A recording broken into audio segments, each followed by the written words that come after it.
ये निर्णय करना पड़ेगा कि कौन आचार्य ठीक ज्ञान दे रहा है और कौन गलत दे रहा है। श्रीमद् भगवत गीता अध्याय नंबर 16 के श्लोक नंबर 23 और 24 में स्पष्ट किया है गीता ज्ञानदाता ने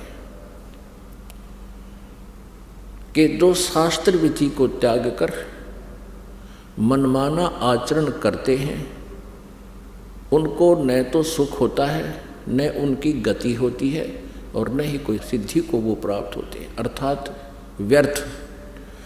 इससे तेरे लिए 24वें श्लोक में 16वें अध्याय के गीता श्रीमद् भगवत गीता अध्याय 16 के श्लोक 24 में तुरंत कहा है, इससे तेरे लिए अर्जुन कर्तव्य और अकर्तव्य की व्यवस्था में कौन सी साधना करनी चाहिए, कौन सी त्याग देनी चाहिए, नहीं करनी चाहिए, उनके लिए शास्त्र ही प्रमाण है। बात खत्म होगी। जो आचार्य या जो श्रद्धालु श्रीमद् भगवत गीता जी को सही मानता है, श्रोधार्य मानता है और इसके पाठ्यक्रम में विश्वास रखता है, और जो आचार्य अपने शिष्यों को, अनुयायियों को ये राय देता है कि गीता जी का नित्य पाठ अवश्य करना चाहिए, तो फिर वो अगर गीता जी के विरुद्ध साधनाएं बता रहा है और गीता जी के विरुद्ध वो ज्ञान दे रहा है तो वो अज्ञानी आचार्य है, वो तत्व ज्ञानहीन है, वो आध्यात्मिक ज्ञानहीन अज्ञानी है। कोई प्रश्न करते हैं किनको? हिंदू धर्म के आचार्यों, गुरुओं को। उनसे पूछते हैं कि क्या ब्रह्मा विष्णु महेश जी की मृत्यु होती है? क्या ये जन्मते मरते हैं? तो उत्तर देते हैं कि ये कभी जन्मते मरते नहीं। फिर प्रश्न किया जाता है क्या इन ब्रह्मा जी, विष्णु जी, शिव जी के माता पिता हैं? वो कहते हैं जब इनका जन्म मृत्यु होता ही नहीं, माता पिता का प्रश्न ही नहीं। यदि ये उत्तर कोई आचार्य देता है या कोई गुरु देता है,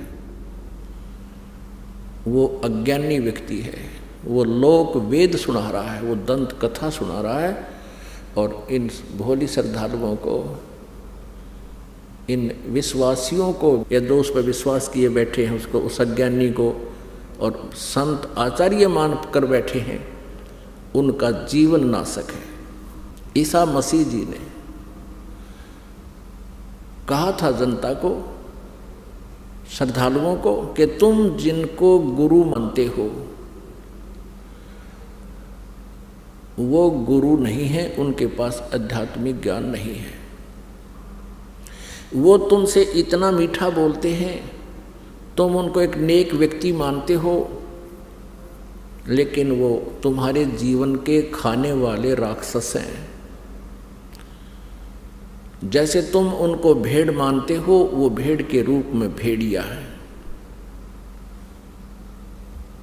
और इसी बात का दुख माना था उन दुष्ट नकली गुरुओं ने और उस महापुरुष को मौत के घाट पहुंचवा दिया, जनता को सत्य से परिचित नहीं होने दिया। अब वो तो 2000 वर्ष पहले की बातें हैं। अब समाज शिक्षित है, इन नकलियों की दाल अब गलेगी नहीं। सदग्रंथ हमारे पास हैं और सदग्रंथों में हम इन तथ्यों को जब देखेंगे फिर उन नकली गुरुओं को धिक्कार देंगे कि जुबान बंद कर लो, बस बहुत हो लिया तुम्हारा। अभी तक इन श्रद्धालुओं को अपने ही सदग्रंथों की जानकारी नहीं है। किसी भी पवित्र धर्म के श्रद्धालुओं को अपने धर्म के सदग्रंथों की जानकारी नहीं है। वो हमें क्या संदेश दे रहे हैं? उनके गुरुओं ने जो भी लोक वेद सुनाया है उसको उन्होंने शास्त्र वाला ज्ञान मानकर शिरोधार्य कर रखा है, वो बिल्कुल व्यर्थ है। अब प्रसंग चल रहा है कि ये जो काल कौन है और ब्रह्मा विष्णु महेश की क्या जन्म मृत्यु होती है। अब ब्रह्मा जी, श्री विष्णु जी, श्री शिव जी की जानकारी हमें उनकी जीवनी से हुई है। और इन महापुरुषों की जीवनी कहाँ वर्णित है? पुराणों में। जितने भी पवित्र हिंदू धर्म के आचार्य गुरु हुए हैं वो यही कहते हैं कि शिव पुराण में ऐसा लिखा है, विष्णु पुराण में ऐसा लिखा है और ब्रह्मा पुराण में ऐसा लिखा है, श्री देवी पुराण में ऐसा लिखा है और श्रीमद् भगवद गीता में ऐसा लिखा है और पवित्र वेदों में ऐसा लिखा है। तो उनके इस वक्तव्य को हमने सच्चा माना, क्योंकि ये संस्कृत जानते हैं, सभी सदग्रंथ संस्कृत में लिपिबद्ध है। तो भोले श्रद्धालुओं ने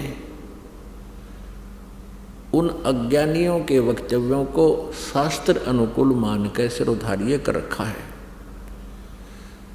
अब परमेश्वर पूर्ण ब्रह्म कबीर देव जी सारी सृष्टि के रचनहार ने स्वयं आकर के इस काल के जाल का भांडा फोड़ किया है। इसने जो जुल्म अत्याचार हमारे ऊपर कर रखे हैं उस परमेश्वर ने स्वयं आकर हमें बताया।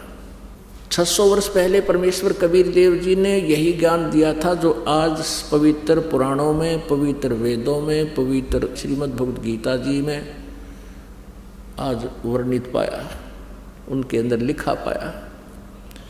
और उस समय के ये नकली गुरु आचार्य ये कहा करते थे कबीर जी तो जुलाहा है और शूद्र जाति से संबंध रखता है, इसको किसी ब्राह्मण ने शिक्षा नहीं दी, ये सदग्रंथों के बारे में क्या जाने, ये झूठ बोल रहा है। परमेश्वर 600 वर्ष पहले कहा करते थे कि ब्रह्मा विष्णु महेश जी ये नासवान हैं, इनकी जन्म मृत्यु होती है, ये अविनाशी नहीं है, ये कंप्लीट गॉड नहीं है, ये अखिल ब्रह्मांड के नायक नहीं है, ये पूर्ण परमात्मा नहीं है। और इनकी साधना करने वाले संकटों से मुक्त नहीं हो सकते। तो उस समय इन परमात्मा के सतवचनों का इतना जोर शोर से विरोध किया, उन नकली गुरुओं ने जनता को भ्रमित कर दिया कि वह कबीर जुलाहा झूठा है, हमारे देवी देवताओं के बारे में ऊट पटांग बोलता है, उनका अपमान करता है। और परमेश्वर के पीछे हमें लगा दिया उन दुष्टों ने, हमें भी पाप का भागी बनाया और आप भी घोर पाप के भागी बने। वही ज्ञान जो 600 वर्ष पहले परमेश्वर कबीर देव जी ने बताया था, आज ये दास आपको परमेश्वर के ज्ञान को अपने सदग्रंथों से मेल करके रूबरू करा रहा है।